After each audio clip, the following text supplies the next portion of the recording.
They once believed here that this was the edge of the earth.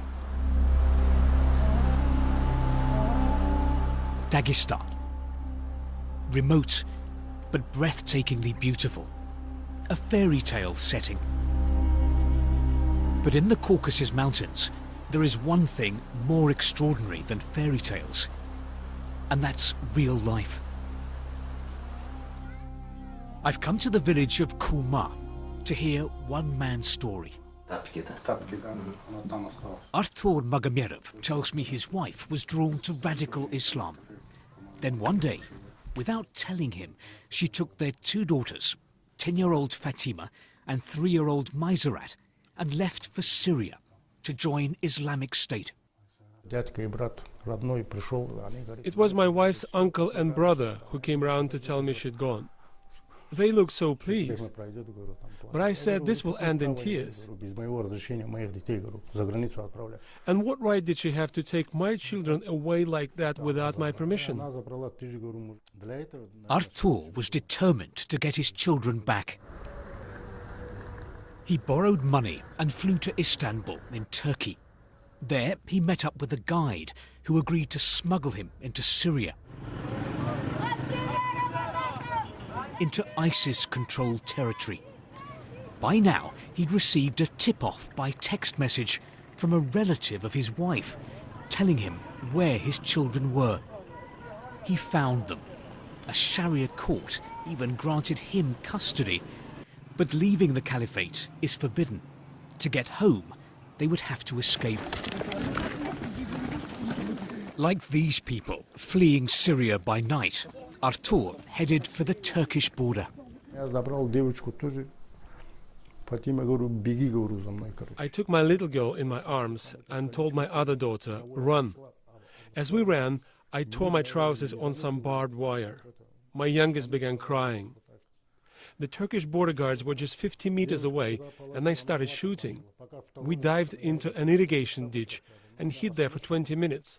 Bullets were flying overhead. We got away from there through long grass. That's when I realized we were safe. I could see the moon and the cornfields. It felt like paradise. In Istanbul, the Russian consulate issued the Magomerov family travel documents. Father and daughters flew home. But what of Artur's wife? I don't know how she is. We're not in touch. She made her choice. This spring, my youngest daughter asked me, how come everyone else has a mother and I don't? But I know the girls are communicating with their mother on social media. I told them not to, but I'm not going to stop them. She's their mom. Of course they miss her.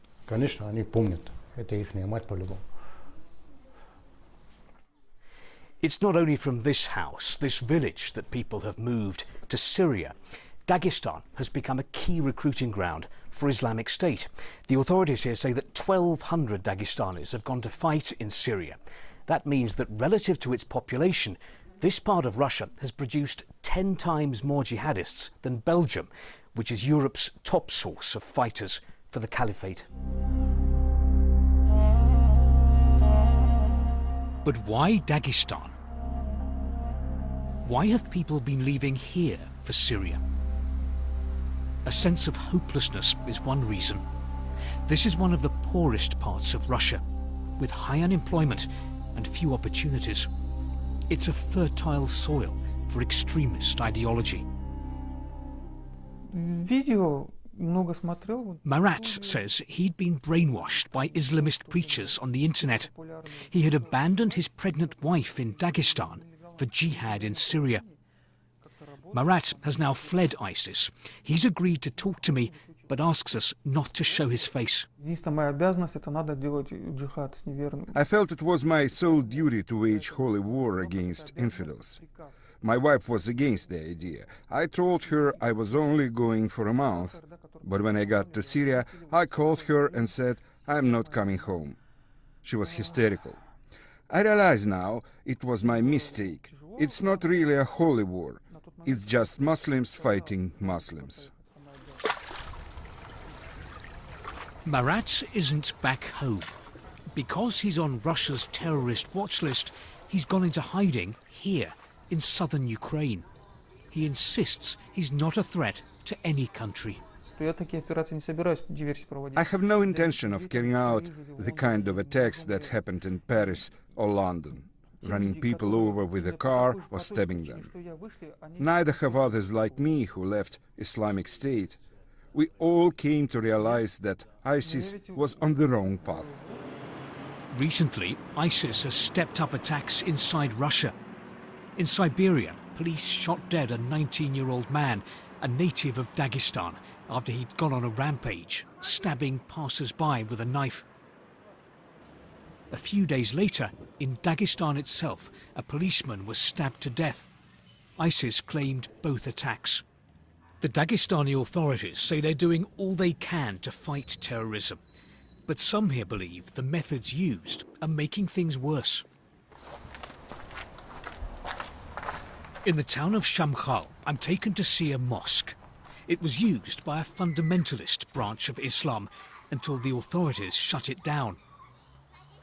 My guide is nervous. He tells me that police have been monitoring the building. Shamsuddin Magomedov used to pray in that mosque. He admits that up to 6 members of the congregation have left for Syria. But shutting the mosque, he says, is no solution. When the young people are here with us, we can keep an eye on them. But close down the mosque and the young people leave, who knows where they go and what they are doing? Far from being the edge of the earth, Dagestan is at the center of a battle. It is a battle over beliefs, between different interpretations of Islam. One that preaches tolerance and supports the authorities, and a radical Islam trying to take root here and recruiting for a holy war.